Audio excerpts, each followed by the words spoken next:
ठीक कह रहा हूँ? देखिए, देखिए उसको रोग का नाम देने से मैं असहमत हूँ।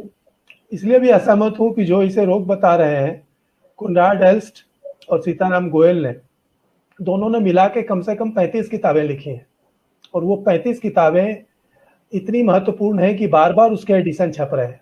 ये अलग बात है कि आजकल जो हाल हो गया है, और चूंकि उनको कोई बैकअप नहीं है, किसी स्टेट का बैकअप नहीं है, किसी पॉलिटिकल पार्टी का बैकअप नहीं है, किसी मजबूत संस्थान का बैकअप नहीं है, इसके बावजूद वो बेचारे हिंदू जो चिंतित हैं, दुखी हैं, रास्ता खोज रहे हैं, सच्चाई जानना चाहते हैं, इतिहास समझना चाहते हैं, वो फिर भी उसको खोज खोज के पढ़ रहे हैं। वो किताबें बार बार छप रही हैं।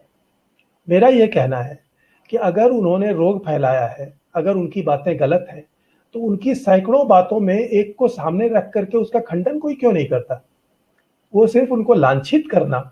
मजे की बात है कि जिस लेख की आप चर्चा कर रहे हैं उसमें इस रोग का नाम ले करने के बाद पूरे एक पैराग्राफ में लेखक ने सीताराम गोयल और कोनराड एल्स्ट की भूरी भूरी प्रशंसा की है। एक ये लाइन है, तो नहीं नहीं एक पूरी, लाइन में की है। नहीं नहीं वो दो एक तीन लाइन है, मैं पढ़ देता हूँ उसे। हाँ ठीक है, नहीं आपकी बात ठीक कह रहे हैं, ठीक कह नहीं, रहे हैं। उसके बाद एक पैराग्राफ है कि पूरे हाँ, अयोध्या मूवमेंट में इन दोनों से ज्यादा बड़ा योगदान किसी का नहीं है। तो मेरे ठीक है। भाई, एक तरफ आप उनको इतनी बड़ी श्रेय दे रहे हैं कि उन्होंने हिंदुओं को जगाने के लिए अथक काम किया, अयोध्या मूवमेंट में उन दोनों का योगदान सबसे बड़ा था, और उसके बाद आप कह रहे हैं कि उन्हीं दोनों की किसी चीज से ये लोग रोगग्रस्त हो गए हैं। और वो उन्होंने लिखा भी है कि वो जो संघ की उन्होंने आलोचना की है। अब यहाँ पर लेखक अपने ही अंतर्विरोध में फंस जाते हैं। गोयल और सीताराम गोयल और कोनराड एल्स्ट की पूरी महत्ता इसी बात में है कि उन्होंने हिंदू समाज को जगाने का काम किया, उनको सच बताने का काम किया। और इसी क्रम में चूंकि संघ के नेता झूठ बोलते रहे हैं, गलत काम करते रहे हैं, गलत नीतियां अपनाते रहे हैं, उनके लीडरों ने इस्लाम की आलोचना और भारतीय इतिहास को बताने से रोका, इसलिए उन्होंने इनकी आलोचना की। कि जिस काम के लिए लेखक ने इन दोनों की प्रशंसा की है, उसी काम के क्रम में उन्होंने संघ की आलोचना की थी उन दोनों ने, और आज भी की है। कोनराड एल्स की किताबें अभी सामने हैं, वो अभी हमारे सामने हैं। उनको सामने रख करके कोई संघ परिवार का नेता या उनके तरफ से कोई इंटेलेक्चुअल उनके साथ कोई डिबेट क्यों नहीं करता? अगर वो रोगी है, अगर उन्होंने रोग फैलाया है, तो बड़ा बड़ा बिल्कुल सामने है। आज तो उनके हाथ में सारा मीडिया है, संघ परिवार के हाथ में, सरकारी गैर सरकारी। वो जिस मीडिया में अपियर होना चाहेंगे वो उनको खुशी खुशी बुलाएगा। एनडीटीवी तक तैयार हो जाएगा कि हाँ साहब, हम कोनराड एल्स्ट वर्सेस संघ के ये स्टॉलवर्ट, हम ये डिस्कशन करते हैं। और जो भी जैसे आप सवाल दे रहे हैं वो, या जो भी आपस में भी उनका उत्तर दे। अगर ऐसा नहीं करते हैं तो मैं समझता हूं कि ये उन दोनों को झूठ मूठ लांछित करना है। उनको उनको सम्मान भी देना है क्योंकि उनके काम का फायदा भी उठाना है, क्योंकि उन्होंने हिंदू समाज के लिए काम किया। लेकिन उनको लांछित भी करना है क्योंकि उन्होंने उसी हिंदू कॉज के लिए संघ की आलोचना भी की। वो दोनों एक लाइन में है। उन्होंने अलग से संघ की आलोचना नहीं की। उनका संघ से कोई जाति झगड़ा या प्रॉपर्टी विवाद या कोई पार्टी पोजीशन या पॉलिटिकल फाइट नहीं थी। वो लोग किसी पार्टी के लीडर नहीं है। आपकी तो अपनी पार्टी भी है, सीताराम गोयल की कोई पार्टी नहीं थी, कोनराड एल्स की पार्टी नहीं थी, नहीं है। और जो उनसे प्रभावित लोग हैं, जिनमें आपने मुझे भी जोड़ा, वो लोग उसी काम को करने की कोशिश कर रहे हैं, वही बात दोहराने की कोशिश कर रहे हैं। तो इनकी भी बातों का खंडन करना चाहिए। उनको गाली दे देना सिर्फ, वो रोगी हैं और वो बड़े अपने आप को काबिल समझते हैं, ये तो देखिए कम्युनिस्टों वाली तकनीक है। ये कम्युनिस्टों का पेट ट्रिक था कि सारे लोगों को निंदा करके समझते थे कि उनकी आलोचना हो गई। तो कम से कम संघ परिवार अगर हिंदू परंपरा से अपने को जोड़ता है, तो हिंदू परंपरा में कभी भी आलोचक को निंदित नहीं किया गया। आलोचक को सामने रख करके उनके साथ शास्त्रार्थ किया गया।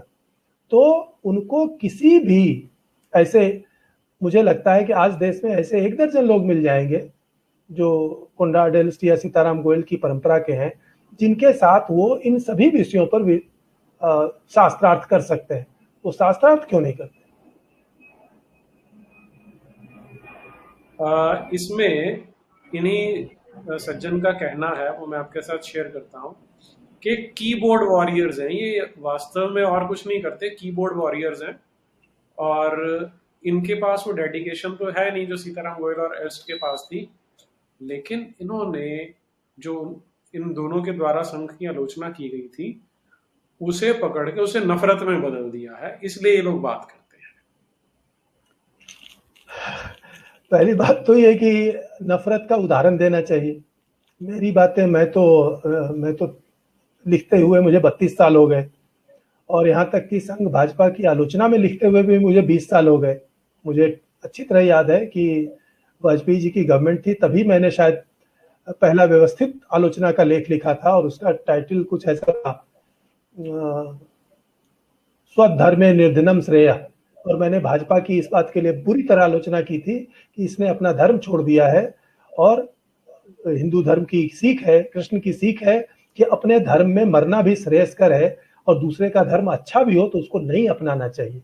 और इन्होंने हूबहू कांग्रेस को अपना लिया है, कांग्रेसी तरीकों को अपना लिया है, और ये सब किया है। तो मैं तो भाई तब से लिख रहा हूं। अगर मेरी बातें कोल्ड प्रिंट में है, बहुत सी चीजें किताबों में भी हैं और लेखों में तो है, मैंने आज तक नहीं देखा कि कोई मुझे बताए कि उसमें घृणा का एक शब्द मैंने किसी के लिए कहा हो। मैंने घृणा नहीं फैलाई, सीताराम गोयल ने भी घृणा नहीं फैलाई, कोनराड एल्स्ट तो बिल्कुल ही नहीं फैलाते।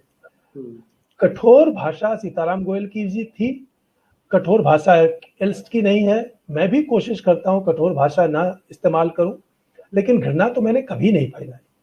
जहां तक कीबोर्ड वॉरियर्स की बात है, तो यहाँ याद करना चाहिए कि उनके आज जो सबसे बड़े नेता हैं देश में, उनके हाथ में जब साधन सत्ता आई तो उन्होंने जो स्पेशल सेल बनाया है वो आईटी का ही सेल बनाया है।